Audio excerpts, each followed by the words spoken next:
A soldier was ordered by an officer to lift an extremely heavy wooden beam. Extremely hungry, he used his last bit of strength and barely managed to lift the beam. And the officer said, "If he drops it, shoot him." The soldier's legs began to shake, but he did not let go.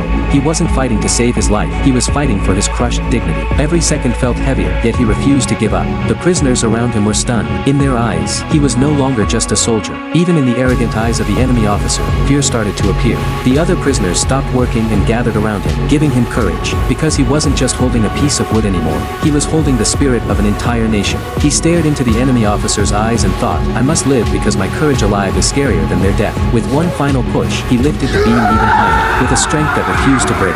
The humiliated officer trembled with rage, raised his gun, and then dropped it to the ground. He still couldn't believe it. After all the pain and humiliation, the soldier did not break. They could crush his body, but not his spirit. In that very moment, the officer realized they had already lost. James collapsed to the ground, but in his heart he had won. The officer fell to his knees and cried. A few days later, the enemy surrendered unconditionally. The prisoners were lined up and told they were being taken to bathe, but everyone knew it was their final march. Just then, the roar of planes filled the sky, and the order to fire was stopped. Supplies began to fall from above, and hope returned to their faces. They were saved. James arrives at the local officer's room. He wanted to see what had become of that cruel man, but the officer could no longer face him and ran away in shame.